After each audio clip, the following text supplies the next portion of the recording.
Welcome to the beautiful game. My name is Asante Samuels.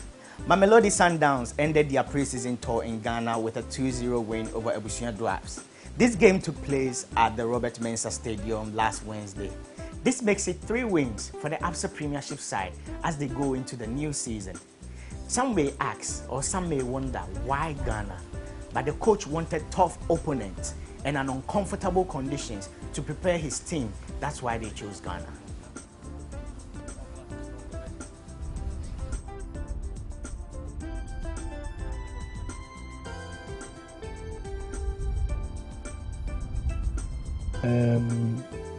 I can see here you have the Premier League and the Football Association working at the same time in one direction. We are striving to achieve that in South Africa, but you must also understand that our Premier Soccer League is one of the most strongest Premier Leagues in Africa. Maybe in terms of performance-wise, it might not show that.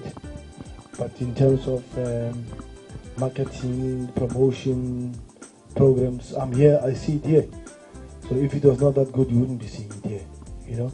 So it's most marketed and run properly and professionally, and a lot of sponsors in the Premier League, a lot of money, prizes to win. So there's always going to be a challenge. Teams look after themselves. So we need to find a balance, but we're working towards that. Sometimes too much of a good thing is not good, you know. So we have good support in the program, sponsors, and we're working in one direction. And there's lots of money involved in the league, and teams are also don't want to go to relegation, because if you relegated in South Africa, in terms of revenues, you lose lots of money. I mean, lots of money. So those are the issues and the challenges that the national team coaches face, and I face them also. But with time, we are fixing it. We are getting there. South Africa is coming back, so we will get there. We have a good team. We're not that bad. Bafana Bafana is a good team, and I think the Trot defeated the Black Stars. And I think the Black Stars, after the World Cup, I was a coach. We defeated the Black Stars also, with a full team. So we have a good team. Thanks. This week has seen lots of talk about Asante Kotoko, player transfers, financial mismanagement, and many more. I spoke to the communications director of the FA, and this is what he had to say.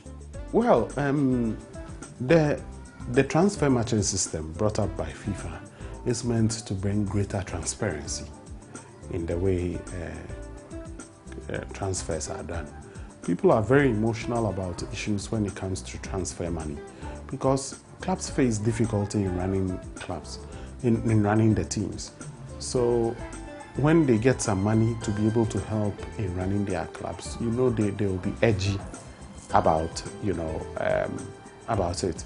So it's basically a call for greater transparency for the clubs to know that these days there are lots of rules surrounding the game, and you cannot go out there and do anything and hide it. And if you hide it, it will come back to haunt you. It's what we are seeing. What do you make of the season that just went past? I think that the league was probably one of the best we've had in many, many years. Until the last day, we didn't know the winner. So it tells you that standards have risen. Mahatma Otu was a delight to watch. I was at the stadium to watch his last game of the season, and he scored an absolute belter in the last game. And even Heart of Oak, who finished 5th on the league, the way their supporters celebrated with gusto, they are finishing 5th in the league, shows that the interest is back. Now we face a huge fight on our hands in getting fans back to the stadium. There's a huge invasion from television abroad, and we must devise strategies to keep it moving forward. And in so doing, hopefully this year Congress will approve the club licensing system to be implemented. If we do it, we are going to get proper structures for all of our clubs in the country, proper way we run things, organize press conferences for our friends in the media to come have questions answered, and make things more organized, so supporters can feel confident that when they go to stadiums, they are not going to any rickety stadium. They are going to stadiums of good standard, good quality. Security is provided. Everything is run free and fairly. I think that we made lots of strides. In a case where people did not have a lot of confidence in the refereeing in the system, we brought in the match review panel that reviewed the performances of referees, and you are witnesses to the fact that some referees have been banned, given long-term bans for their performances in matches. These are all things we are putting in place in ensuring that our league gets back to the stage. But we desperately need the support of the people in Ghana. Once we are also putting in our bit, Ghanaians should support us for us to be able to get, back to where we belong. Okay, so we've had Anthony Baffo, Augustina Hemfo, Right to Dream Academy, all passed through TVG. Let's recap some of the memorable things said on this platform. Something like about a big dream move for me, and then I'm very happy that I got that. That's what I've been hoping for, and then now I've got the opportunity to play even around the world, getting into the Champions League team and then all that. So I think I'm very happy that I've been part of this big team. So I guess the main exports who have played for the Ghana national team are Razak Nuhu, who's playing on loan in Strømsgodset, Mohamed Abu, who's on loan in Rayo Vallecano, and then Abdulmajid Waris, who's just recently agreed a transfer to Spartak Moscow, who won the Swedish Premier League top goal scorer and best player last year. So those are the main ones, but we have a lot from the under-11s going up. We have an exciting conveyor belt of talent coming through, so we're pretty excited about that. I feel really great, even when I was here I was scoring, but I think it's something very big achievement from winning the top scorer in Sweden. It's a big history, so I think I'm very happy and then I achieved that.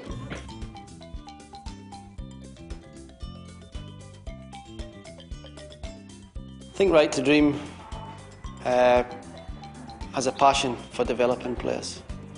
The staff are passionate about developing players. We take care on the players that we select here that they have the right materials to succeed in football or in education. I think the steps that we let the players take between joining the academy and then leaving, there's a lot in between. And it's not about just what we do in the academy here, it's about the experiences they receive out of the academy before they leave here and graduate to whatever pathway they go on, which I think is big steps that we've taken as well. We want to do everything we can to nurture the individual and develop the individual to make him a success in life. So everything depends on me now. There's opportunity. The best thing I can say now is just to work for it. I can't really say maybe in the next 2 years or 3 years I can be like this. The opportunity is there, but in football anything can happen.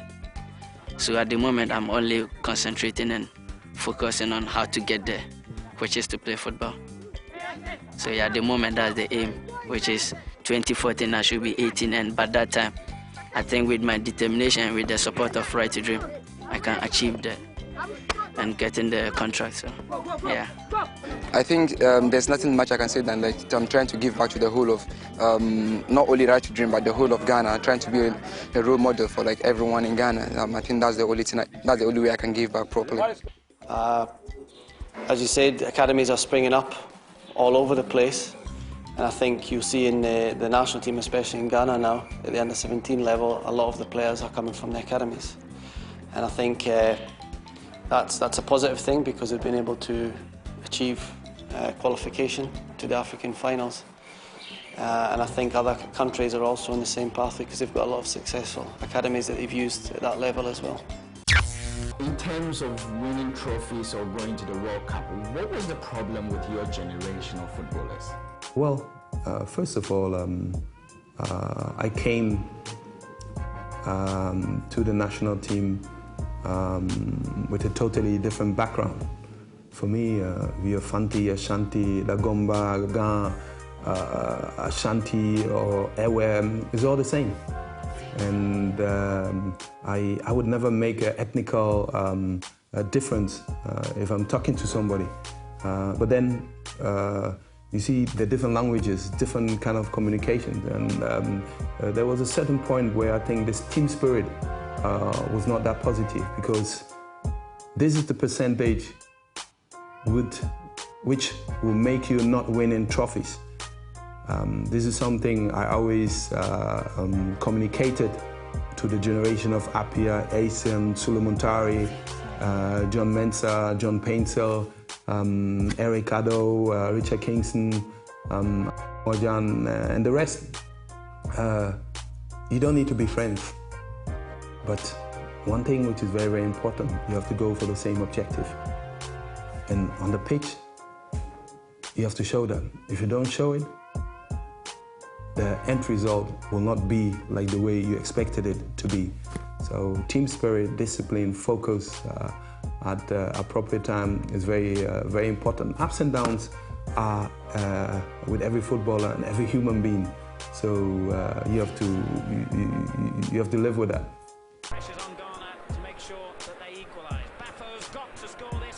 Did that force you to retire early? Well, then I should have retired in 1992 immediately, but I didn't. So I retired in 1995, and I think then I wouldn't have played football again, because this is not the only penalty I missed, you know. Maradona should have retired as well then, no?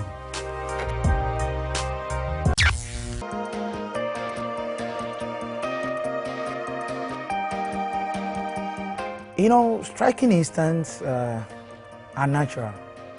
For me, I strongly believe that. Everybody knew me to become a striker in the country, but then when I went to Turkey, there was this coach who discovered something else. He saw that I could score a lot of goals, so he rather brought me behind the top striker. And from that position, I scored a lot of goals in Turkey. In my first season, that's from January, I went there January 2001 up to the end of the season. I scored 9 goals in 30 matches from that position. Then the next season, I scored 22 goals. I didn't play 4 matches. And then the next season, I scored 20 goals, all from that position, you know. So striking basically is not, the word striker that is attached to someone who is up front. Sometimes a midfielder can become a striker because you are striking the ball to score. But, you know, when you don't understand all these philosophies and all these aspects in football, you always say that, oh, the striker is not good, the striker is not good. There are coaches who know that this guy who is playing as a very good striker, the whole season will score like 5 goals. But you see that the player will play almost like 30 matches in a season.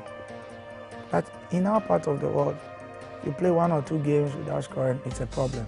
These are some of the things that we as a football nation should all learn to know. A striker needs to receive the ball to score. If you don't have good midfielders to supply with those balls, how are you going to score? Lionel Messi is not a striker, but he's scoring a lot of goals. Ask yourself why. Because Guardiola decided that I'm going to play a supporting striker like Lionel Messi in the striking position. So you put in the middle there.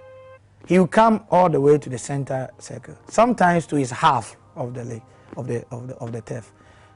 No defender can follow him from his defensive third into the third of Barcelona, for instance, because you might create loose gaps at the back, and then others will be running in. That is the difference. He's not a striker, so ask yourself, why is he scoring like 60 goals, 70 goals in a season? It's not only about strikers that the person should be as a striker.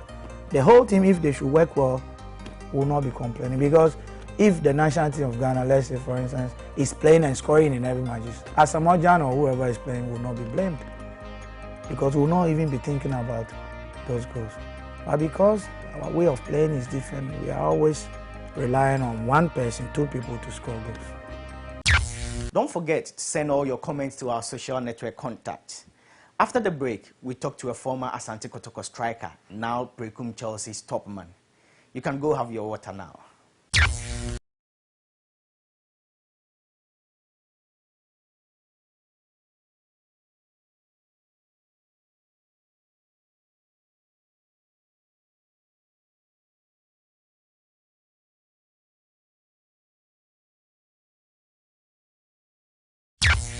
Who is Eric Bekoe? Bekoe is a footballer from Ghana who was carrying his trade in Egypt and now back to Ghana, playing for Boakye Chelsea.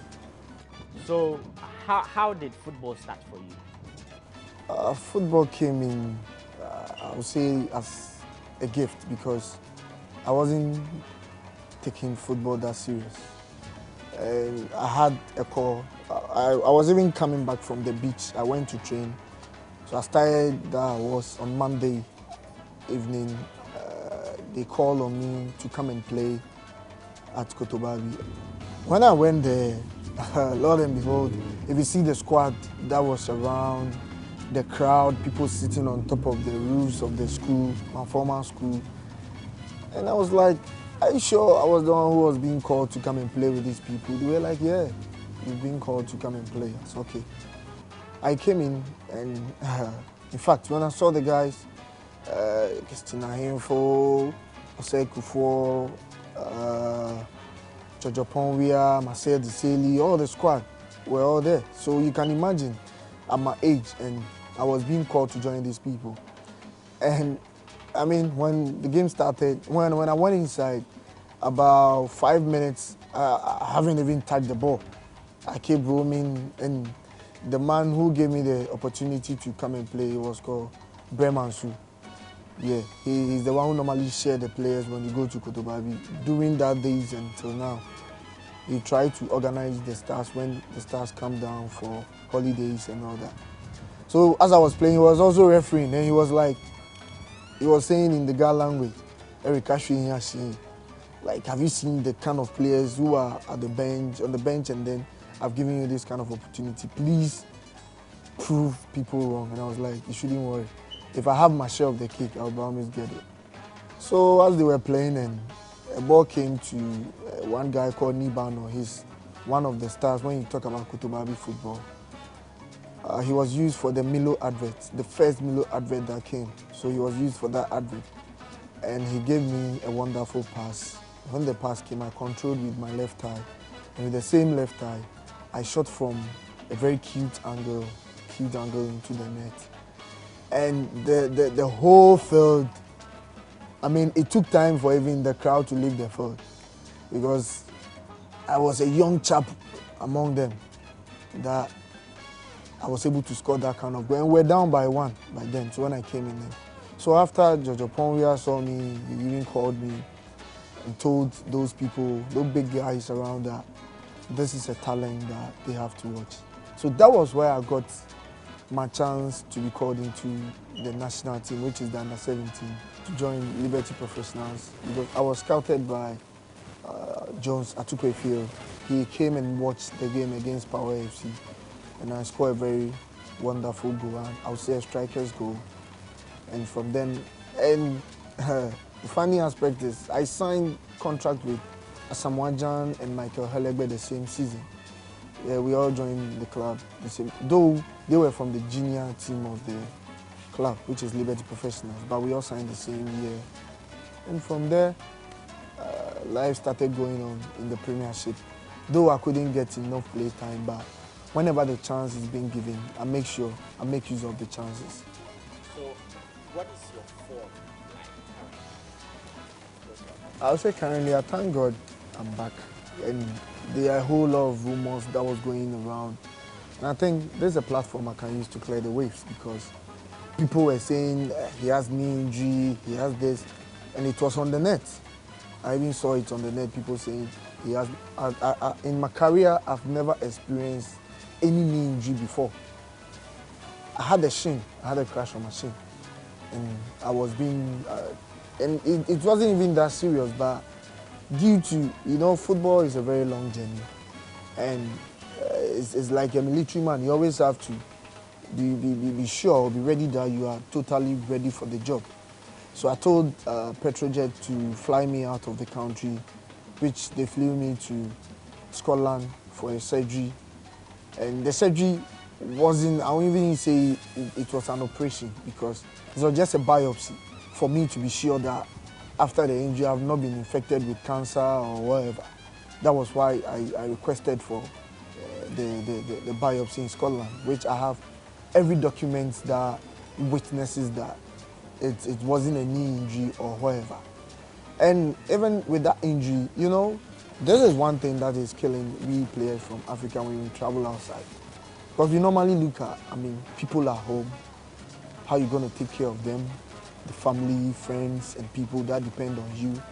So normally you have to sacrifice certain things, I mean, so that you can get something home. Because after the operation, I was being told by the doctor advised me, if I want to be totally fit, then I have to stay out of football for 6 months. At least 4, if I want to be totally fit. But when I came back, my absence in the team, which is Petrojet, was costing the team a lot. Okay, you went on trials for Amazulu, which looks like it fell through. So what is the options now for you? Are you going to stay with Chelsea and continue your career with Chelsea? Or are you going to play for another team in Ghana? Or do you want to go outside? What are the options? Yeah, for now, I would say as a player, I'm open to every shot.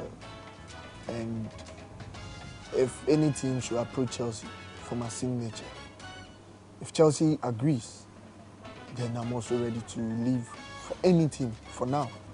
The whole coming back to Ghana was, through the influence of Kotoko to come and help the club in their African campaign. That's why I came. But things couldn't work out. And I'll say a big thank you to the Chelsea management, which is being headed by Mr. Chairman Nana Kwame, who did not wanted, a talent to fade out or a talent to be washed off. You know, the funny thing was, when we were about to play Kotoko, people were like, oh, you're saying he came because of Kotoko and we are not sure he's going to give his heart out. One thing about me, I don't play fixed matches. It's not my hobby and it's not part of me. Immediately I'm working for you, I give it all out. Because that you can't be working at GBC and take your salary from Ghana Telecom. It's never going to work out. So wherever I'm working, I make sure I give in 100% of my effort. Would you ever play for Kotoko? Will you ever play for them again? Yeah, that's where I was saying I'm a player. And that is why you don't have to criticize a lot or talk a lot about things that happen. Because as a footballer, you don't know where your career will land. So you have to be very mindful of what you talk about. And you know, nowadays, you can say something and you've been twisted by the media. Sorry to use the media because the media's message travels so fast. Let's say you've said 1 and they say 2 on the net. And you don't get the platform or the privilege to, explain yourself that this wasn't what happened. It's not easy. So you have to be mindful of your words, especially when, as a player, you're talking about a club, criticizing the club. I won't play for this club, I won't do. You don't know tomorrow what tomorrow brings. So you always have to be careful of what you say at the end of the day. So talking of the Black Stars, when are you returning to the Black Stars? For now, Black Star is not a permanent place for every Ghanaian player.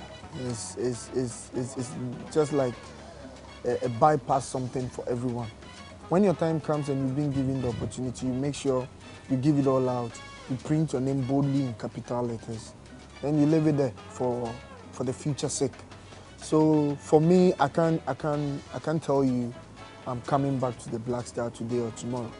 When the time comes, for now, thank God I'm fit, I'm back. And if I'm being given the opportunity to join the Black Star, the only thing I have to do is to give my best because it's one of the biggest platforms in the world. To wear your national jersey, it brings, contracts, it brings deals, it brings respect to you, not only to you, but people around you, your friends, your family.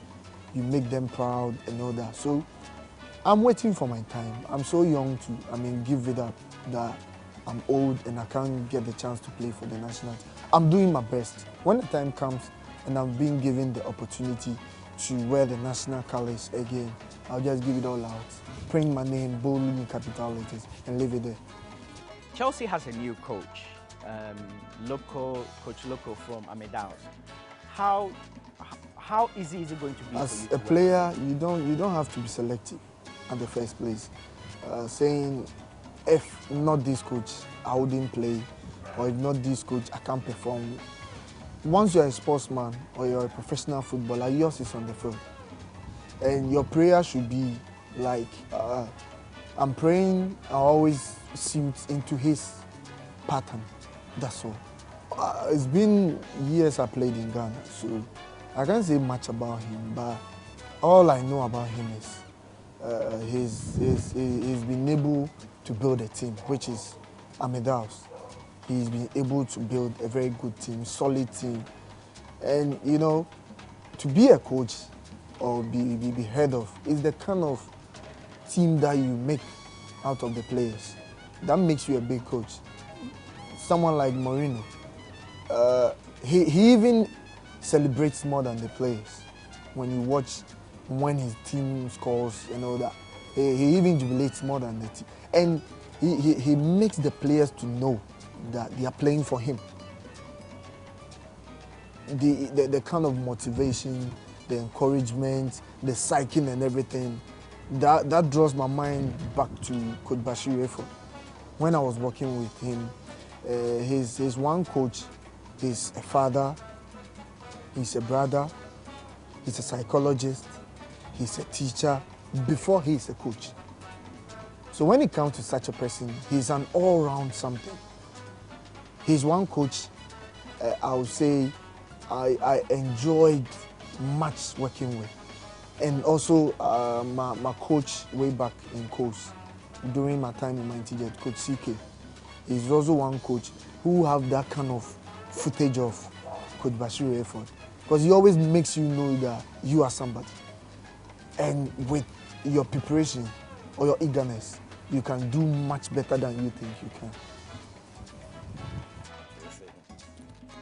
Alan. Alan.